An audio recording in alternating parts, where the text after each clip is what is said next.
Hey guys, what's up? Sirmo11 here. Legend of Korra got a great start with an hour-long episode filled with awesome stuff. So today I'll be reviewing the episodes separately because it's easier for me.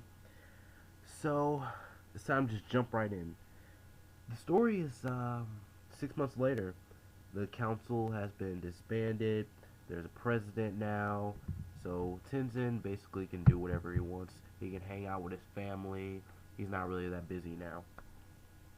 I almost feel like the council will have to regroup eventually, but then again, that doesn't make any sense because the members didn't really seem that useful in season one.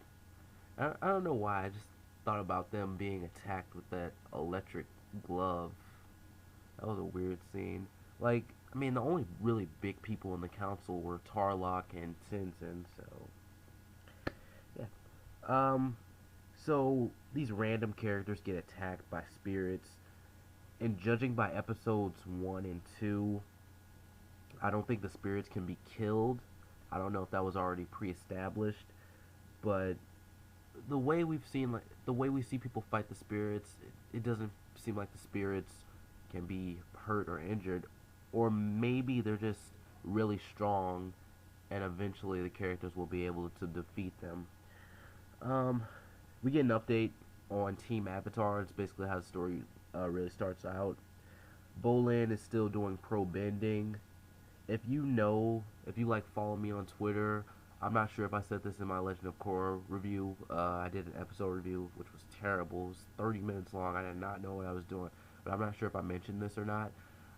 I don't like pro bending. I think pro bending is stupid.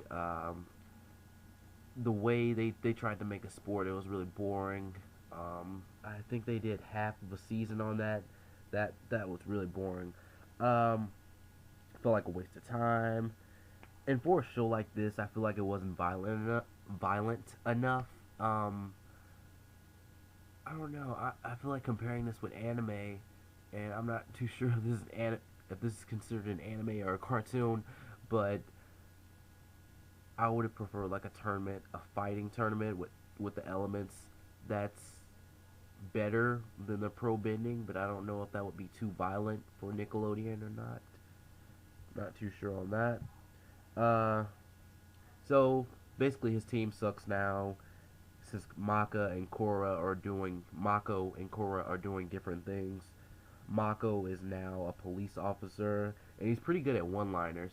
Like I really did enjoy those one-liners he showed Korra later in the episode. And Asami's company has turned for the worst since her father got arrested. You know, all the stuff that happened in season one, and no one wants to work with them. Korra and the Airbender kids are having a race. They're doing that airball thing that Aang used to do. I don't really remember the exact name. And I think this is also one of the first scenes they showed for season 2. This is like 2 Comic-Cons away. Or 2 years ago? Or a year ago. It was one of the two. And Korra uses the Avatar state to gain an advantage. She basically gets faster and she passes them. In the next review, I do have something to say about the Avatar state, so just look out for that. Spam move. Messed up on my own joke. Oh, man, I'm so sick.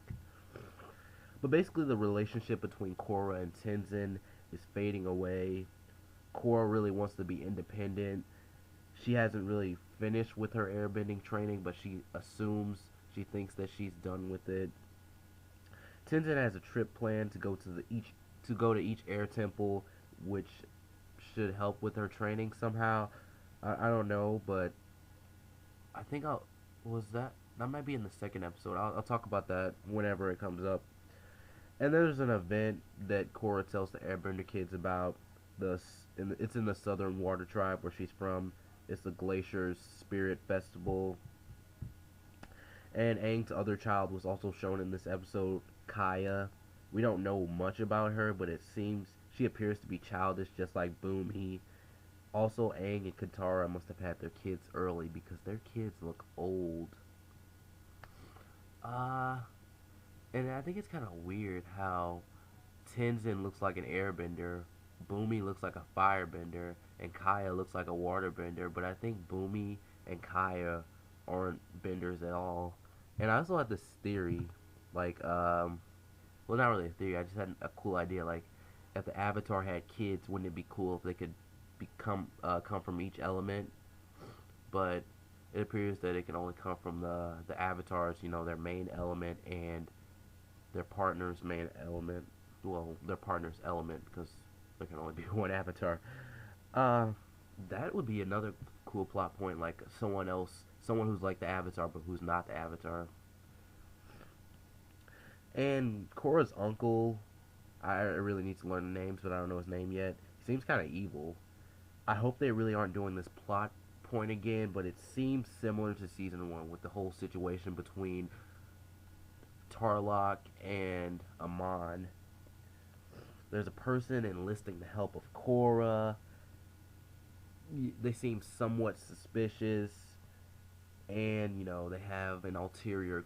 I can't say that word. They have another goal in mind. By the way, I love Korra's twin cousins. I really like their character designs. I didn't even notice one was a boy.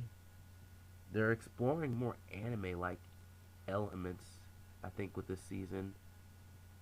Because that's something they would do in anime. I don't really think they would do that more in an American cartoon. But if you know about that, you know about American cartoons, and you've seen a plot point like this, tell me. Because I don't think I've ever seen it. And there's conflict between Korra's father, Tenzin, and Korra's uncle. This carries on from this episode to the next one. And I feel like Korra can have two masters. Aang had two masters. He had Katara and Toph, and then eventually Zuko, so he had three. I don't really see any problems with having two masters. There really must be something wrong with Korra's uncle for her father to feel so strongly about this. And Bolin and Asami go visit some rich guy who can really help with the company. Bolin's drooling over three girls in this episode. Korra's cousin, Asami, and Ginger, who is oddly enough a ginger. And we could also say Korra's other cousin, who's a boy. And his assistant or whatever, the rich guy, Julie. I like her. I don't know. I just like her, even though she didn't get any lines in the episode. So there's a big dinner. We learned that Korra's dad and Tenzin kept Korra locked up, and it wasn't really Aang's decision. I never really thought about that, but locking someone up doesn't really sound like Aang. And I'm curious to why Korra's uncle is one of the only ones who can control the spirits so far. And did I mention Mako and Korra as a couple is weird? Like, it's weird. They're feeding each other food and I don't know, just having these conversations, having these relationship fights. It's weird. The festival was pretty cool. There's a game where you can shoot a chibi Aang thing with water, and you can win like a Appa plushie, or I guess you could just say air bison since there are more in the story now. And the way Korra is acting towards Mako really does reflect. What is relect? What is that? It really does reflect how girls act in real life. One sec. Okay, guys, sorry I got interrupted, but basically what I was saying is that Korra's behavior is really reflecting that of a teenage girl, and I think that's really good writing for Mike and Brian with Legend of Korra, and I guess their staff writers or whatever. Um, but I'm about to wrap this review up. Naga appears to be able to sense the spirits. I'm thinking this is because Naga's part dog. Spirit comes out, and Korra, Bolin, Mako, Korra's father, they try to fight it, they can't beat it. Even with the Avatar state, Korra can't beat the spirit.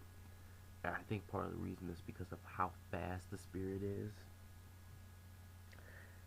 And I just feel like they can't kill the spirits. I don't really see a way to kill the spirits so far.